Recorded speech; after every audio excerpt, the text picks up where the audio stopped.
The Peak Forest Tramway was an early horse and gravity powered industrial railway or tramway system in Derbyshire, and it opened for trade on the 31st of August in 1796 and lasted until the 1920s. The route began at what was known as Bugsworth, and that name was later changed to Buxworth. It headed off towards Chinley, Chapel and Lefrith and ended up at Dove Holes. There was vast quarries along this route, and that was the main purpose of this tramway, was to serve these huge stone quarries.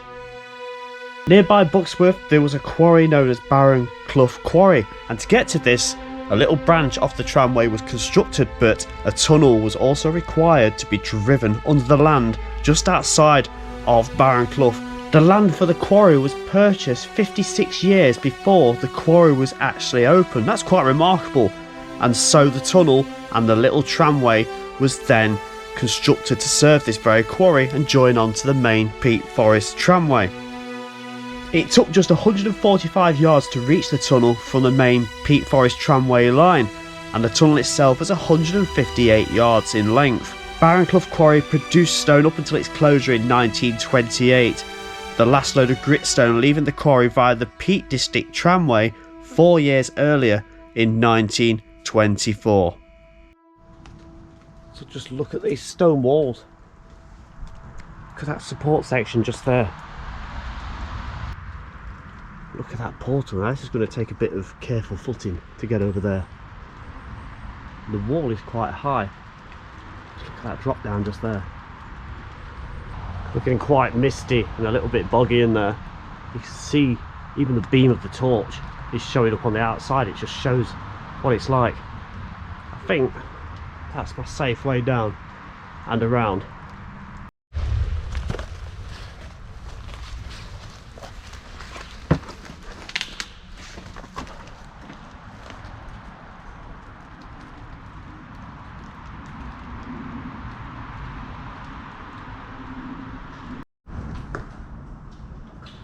Looks pretty good, doesn't it? But this here looks very, very messy indeed. It looks like it dries out further. It looks like there's some infill as well. I'm going to see what it's like before I carry on. That's what it looks like behind, look, the approach to it from inside the portal. You won't think it was here. Okay, so far so good. Conveniently little things to stand on. I'm going to try and get over to that dry section over there. Quite an echo.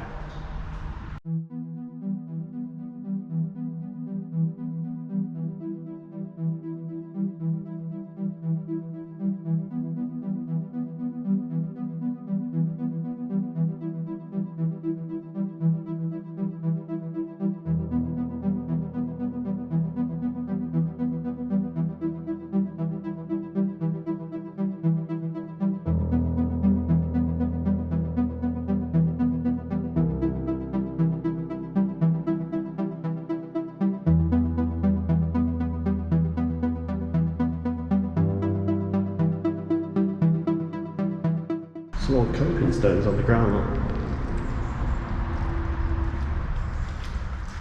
There's a flow of water going through on both sides. Probably coming through the other end. I believe it's filled in at the other end. But complete stone roof as well. Look. The stone just goes into one rather than changing to brick on one level as it often is. So I can't really even have the torch on full beam because the mist in here is extraordinarily thick, but it is a bit drizzly and wet outside. So we appear to be approaching some kind of infill, or an attempt to be infilled. It's a bit squidgy just there. There we go. So let's see what it's like on the other side. I'll turn you around, you'll see where we've come from. Get the beam out of it there, there we go. That's great, isn't it? No refuges, because, oh, I was about to say there's no refuges because I would have thought we'd need them, and then I think there is one just, oh my god, is this a shaft?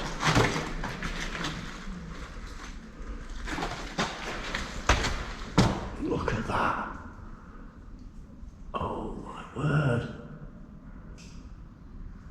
How about that? I mean, just look at the workmanship that's gone into this. There's actually an archway simply for the shaft. So I can only assume this must have been dug down to help with construction, and then there was potentially two separate tunnels built because the archway is on the opposite side as well. Look at that stone. It's almost slate-like. So a tiny little refuge look on the left-hand side. Something to do with track work maybe as well, isn't it, that? Potentially. That's very old, isn't it? That's the view looking back to where the shaft is, look. Just light up a bit there. You just see it there, look. So this little look at Scottish maps from around about 1914, it gives us that exact location of the air shaft, look. It's dead in the centre, and it allowed the tunnel to be bored from 4 different faces, from both portals and also from the shaft going in both directions to the portals. You can see the quarries on the right and the houses of Barren Clough at the very bottom.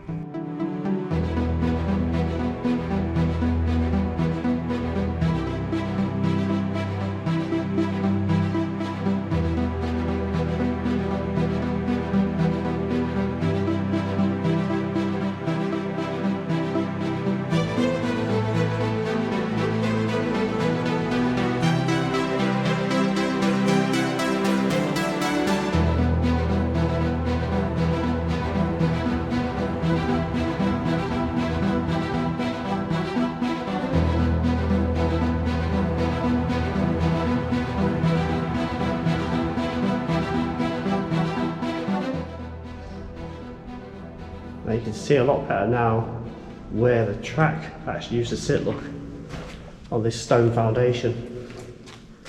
And if I show you the beam all the way along there, look, you can see the full, it's almost like a bulbous section going through the centre that the track would have sat on. Turn you around and show you that again, look.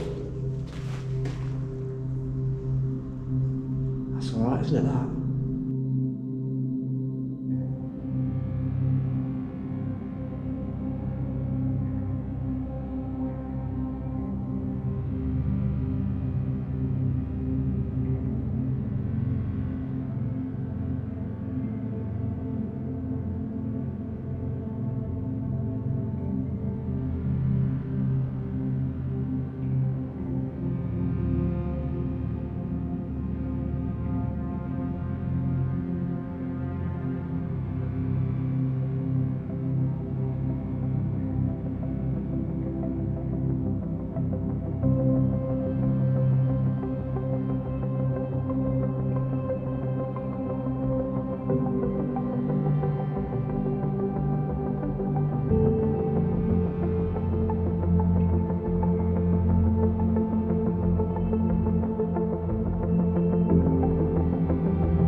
So this really is end of the line, look. And it does actually look like, oh, cool, they're big jawbones.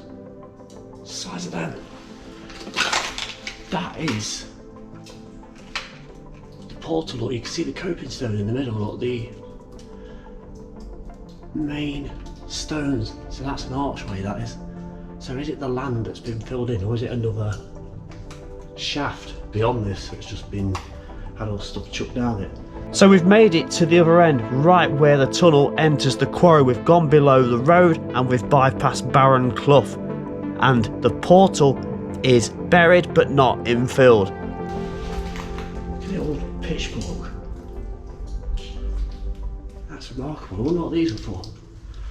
These holes in the side, look, there's 2 there. There's 2, in fact there's 1 there as well, look. Goes up a little way.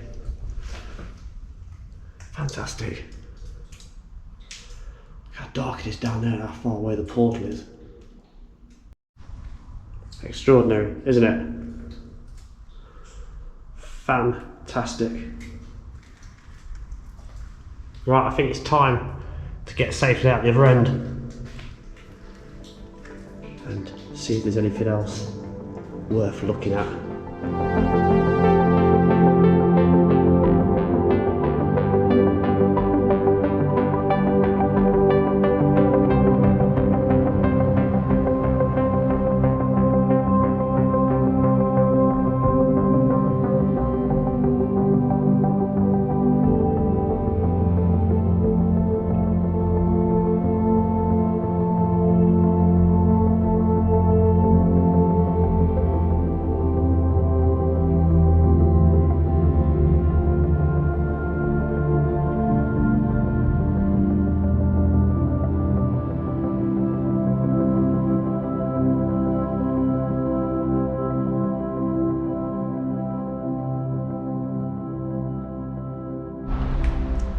Fantastic, made it to the other end.